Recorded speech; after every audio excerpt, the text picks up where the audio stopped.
What's up guys, Aeon of Horus here in the flesh. I haven't seen you in a long time, I know. I've been kind of busy with real life matters.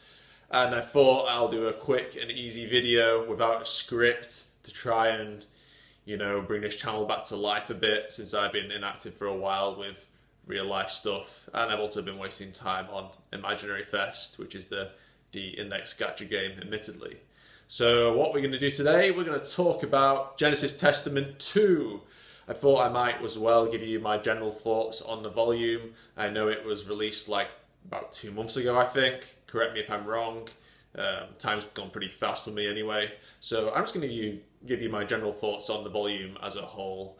It's not going to be an in-depth review or analysis. I'm going to talk about things I like and the things I didn't like. So I'm just going to go in chronological order, like starting from like the prologue all the way to the epilogue, just giving you my version of events and just providing my comments on them pretty much. So with the prologue, we have Anna putting the pill inside Toma, and Mikoto and Shoko also there, and they can't really do anything to stop her. And Toma, as a result, is hospitalized. And Toma, he will die from this pill if somebody's not done about it. It's because it's a Saint Germain pill, and that has magic in it, and his Imagine Breaker isn't enough to stop it. So Heaven Council tells him this in the first chapter. So the stakes are pretty high for the main protagonist already. And to make matters worse, Anna has made magic available to pretty much every Esper in Academy City, meaning their internal organs are all blowing up, kind of. And it's kind of a miracle they managed to survive. We'll go on to that later.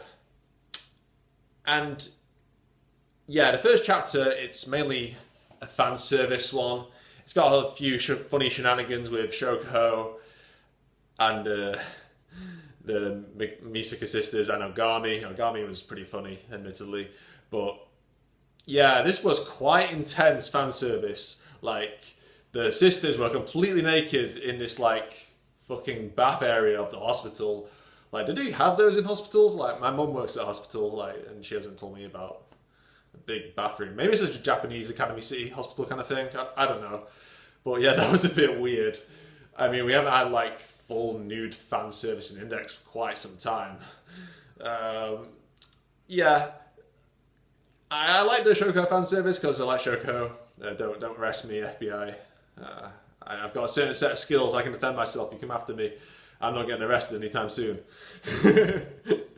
Anyway, yeah, but the rest of it was kind of weird. It's kind of like a trend with Kamachi's latest volumes now, like even with like the end of New Testament, with like New Testament 20 to 22R, where there is the first chapter is like kind of a fan servicey chapter. I know like the England invasion arc didn't really have that much, apart from like the female knight, which kept getting mentioned. But New Testament 22R, with all the girls getting into their elaborate dresses, and then you had Genesis Testament with that, Christmas side quest kind of fan service thing going on there. Yeah, it seems like a trend for Kamachi at the moment. He just puts all the fan service into the first chapter and then just lets all the action happen afterwards. Like, I don't know whether that's a good thing or a bad thing, because, like, is that the best way to start a volume? But Kamachi's kind of like notorious for the good parts of the volume happening later on anyway. Anyway, on to chapter 2. So Shoko and Mikoto decide that they are going to protect Toma and deal with Anna. And they try to attack her, even though Anna said she's the only one who knows how to help Toma. Is that the best idea, attacking Anna? Anyway, it's their logic. They want to impress their boyfriend, I guess, or potential boyfriend for one of them, whoever that might be. We don't know yet. And the whole situation kind of scares Toma. Like, he's actually genuinely worried about what's going to happen to him. And so Toma, for like the first time in a while, actually does not get involved, and he lets other people try and resolve the situation for once. And that's quite an interesting shift in his character. Like, this is like the first moment in a while that Toma is genuinely scared of the consequences, which I thought was a good change. Although they don't really do too much with it, because in chapter 2, Mikoto and Shoko just get absolutely, like, teased and bullied by Anna. Like, Anna, I don't think she's putting much effort in, but they can't do anything to her, really, and she's just, like, having fun with them. The plot armor with Mikoto and Shoko was kind of there. Like, Shoko was going to step on a mine, but because she's not really, like, the best, you know, at moving and being fast, the mine that Anna planted next to her didn't go off because she didn't step on it, because Anna, like, predicted she would go there. I mean, that was okay. Like, I didn't mind that too much, but Anna destroyed Mikoto's AAA, and it, like, exploded. And it's like, oh, how the fuck did Mikoto survive that? And she's comes back, like, next like, scene, and she's alright. How did she survive that? You gonna explain that to me, Kamachi? Like, okay, you would have your problems with the Shoko avoiding these objects that get turned into grimoires and then start attacking her, but at least an explanation was provided for why she managed to avoid that. There was no explanation with the Mikoto stuff. So it's like, what can you do? Anyway, it's kind of weird because Anna was really hyped up to be super strong, like stronger than Alistair. Like, in her prime, she could kill Iwaz in one shot. He was like one of the strongest beings in the series, and there's like exists in every universe in Index, and that's like infinite amount of universes. So what we saw here was kind of disappointing, but we kind of get to that in chapter 4, I think. Anyway, chapter 3, we meet the real, well, at least we think it's the real Ihana Etsu for the first time, who is the 6th ranked level 6. Yes, the guy who's been a mystery for a while. I mean, he was on the phone during the Orphanus arc, but we never seen him make a physical appearance, only people claiming to be him or borrowing his identity, like in Kanu Shinka in New Testament 12. What do I think about this? I really enjoyed this part. It's probably one of the best parts of the volume, to be honest. It was nice to see, like, the thought process that Ihana has, because he's always been in the background, and this is something noted by Terma, because Ihana offers his power to Terma to try and help. And it's like, Terma's like, hold on a second, you haven't tried to do anything for the entirety of these dangerous events going on in Academy City, and now you just want to help. And it's like, does he have an alternative motive? Like, Terma thinks Ihana Etsu is a pretty bad person because he's not, like, bothered by what's happening. Like, his motives are quite selfish according to Terma, and Terma rejects his power, saying that I don't need your power, I can do it myself. And then Terma takes the power of the Saint Germain inside him by saying, you've been shafted throughout your life, everyone doesn't like you, everyone hates you, because you've been seen as like this liar, I think. Like, Saint Germain is a poor dude who got turned into billions of pills, and yeah, it's kind of like a con artist, like, you don't have the best of life, and then Terma's like, hey, you don't need to be treated like this, you don't need to be a pill, we can work together, we can be bros, and we can take on Anna. Like, we're not going to let Anna treat you like this, Saint Germain, we're going to give you a good send-off. And it's like, Saint Germain, you wouldn't like seeing all these kids suffer in Academy City, would you? Like, come on, let's team up. So why did Terma reject Ihana Etsu's power, but accept Saint Germain's power? I think it's because, well, from Terma's perspective, Ihana was not being sincere. He was probably trying to plot something in a way. We don't really know much about Ihana. It could be Aogami, or it could be Heaven Chancellor. That's my theory. I think he's Heaven Chancellor, the oldest Esper in the city, probably. Because Aogami would probably be too obvious. Like, everyone said it's Aogami, and it's like, and he did appear in this volume coincidentally. So it's like, I think Kamachi is teasing the fans at least. I don't know. It could be. Who knows? But anyway, on to the point. So yeah, Ihana acting in his own interest according to Terma, but Saint Germain is someone who's misunderstood and wants to do good, but he hasn't really had the chance to do so. So Terma gives him that chance. So it's different. So I don't think that's a flaw that Toma's a hypocrite. Well, Toma is kind of a hypocrite from what we've seen in the past, and that's what makes his character a bit more interesting rather than just a generic, I punch people and I'm good and you are bad. Toma is a bit of a hypocrite in places, but at the same time, I think this is plausible. I think it makes sense that Toma accepts Saint Germain and not Ihana. Anyway, on to chapter 4. So, Index and Officer in the background saving everyone. And yet again, Kamachi doesn't want anyone to die, just like in the fucking Crowley Hazard incident during the Coronzon arc.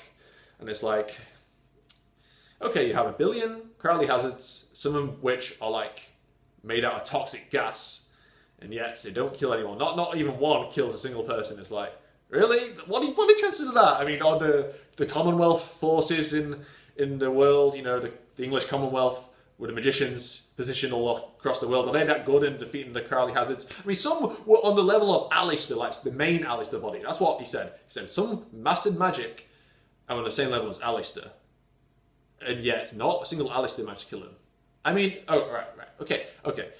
If they had Alistair's brain, then perhaps they could, you know, hold themselves back. But Alistair also said that they went berserk. So how do you control them? Anyway, I digress. I'm going off topic a bit. My point is that Kamachi does not want anyone, even if it's nameless like fucking fodder characters, he doesn't want anyone to die.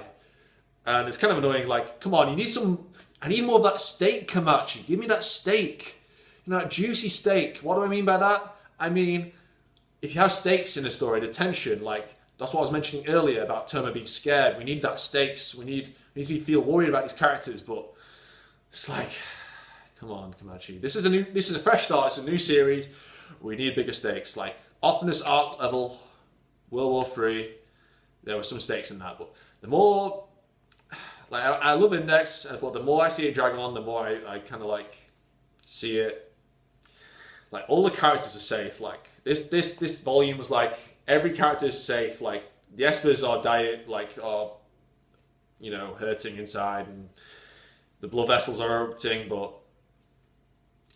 there's no stakes. Like, come on, like, I don't know, give Shoko or Mikoto a serious injury. Like, do a Star Wars, like, cut off one of their limbs or something. Like, if you don't want to kill them, like, come on, we need some serious consequences. Otherwise, it's hard to get invested with these so-called dangerous events. Anyway, Toma and Saint Germain team up to fight Anna and Iwaz, who was turned into a fucking bird for no reason. Yep. Whatever. I mean, he's supposed to be from the Aeon of Horus, so I guess it makes sense, but why now? We don't know. So Iwaz is powering Anna. Anna is using some of Iwaz's power. And yet Toma's got Magic Breaker, so that's kind of enough to stop that. Is it? I don't know. The combined power of both of those guys, like Anna and Iwaz are fucking strong, man.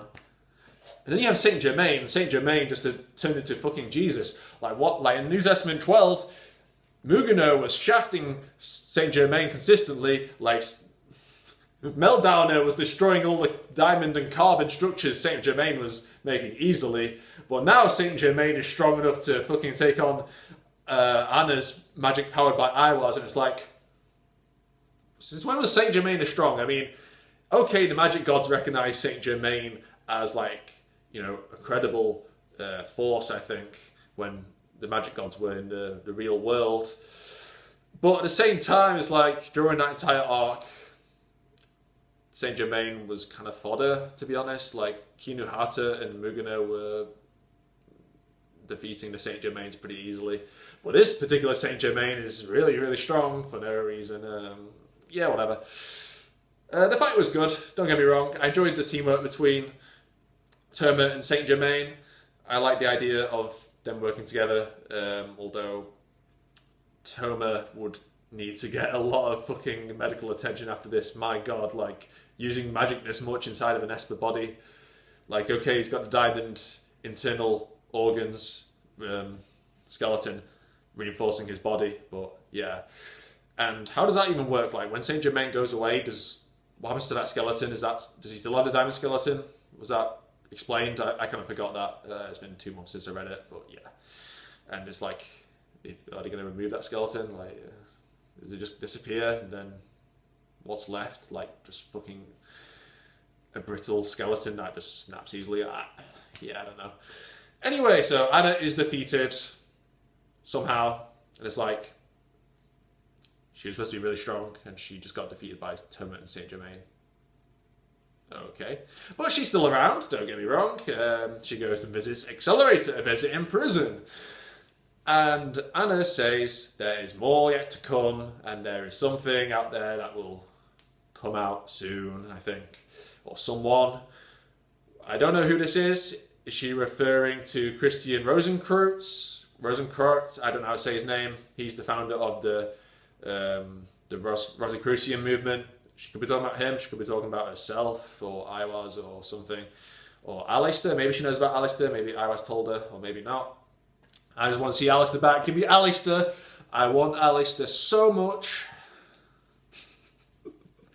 Best character in the series.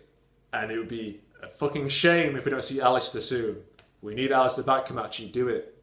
Talking to you. Do it now. Bring him back next volume. We need him. Or her, I should say. So yeah. It's kind of left on a cliffhanger. I really don't know what's going to happen next. Like, it's kind of unclear. Oh yeah, and after the epilogue, Mikoto says she needs more power. Give me the power! I'm so weak! Yeah, we know you're weak and you're irrelevant, and you ruin every moment in the novel. Nah, I'm just kidding. She doesn't ruin every moment, but she's kind of forced in there. Yeah, but she doesn't need to power up. Like, she's really weak at the moment. Like, yeah. So hopefully that continues on from her New Testament 15 development, which was cut because you, Mikoto fans, said, "Oh no, Mikoto's turning into Accelerator. She's not cute anymore. Oh no.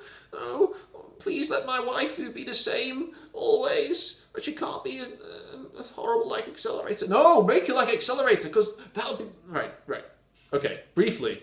Lust for power, then realise it's bad, and then have Accelerator and Mikoto interact more. That would be super interesting. Yeah? Imagine Accelerator giving Mikoto a pep talk, like saying, "Yo, chill out on the power." Like, that's just my idea anyway. So, overall, this volume had issues. Yeah, there's a lot of unanswered questions, I think. So, depending on what happens after this, I think the quality of this volume might improve in the future once we have some of those answers. But yeah, it's kind of weird how Anna was just... And Anna's just weird in general. We need an explanation on Anna. What the fuck is she doing? Like, really? So yeah, that's my thoughts. If I was going to rate it out of 10, I'd probably give it like a 6 or a 7. I preferred Genesis Testament 1 more. I think the setup was far more interesting than this. Yeah, this although it might go up, like I said, if the next volumes are expand on this and offer, development to this. Okay, that's everything. Hope you enjoyed. This video went on way longer than I expected. Holy shit, I like talking to myself, evidently. Okay, yeah, I've got a lot of work to do, like for my assignments next week, but that's my last deadline. So after that, I'll probably release more videos. So stay tuned for that. Subscribe if you haven't already. And hopefully Genesis Testament 3 has Alistair. Subscribe, like, and turn on the notification bell. Thank you. Peace.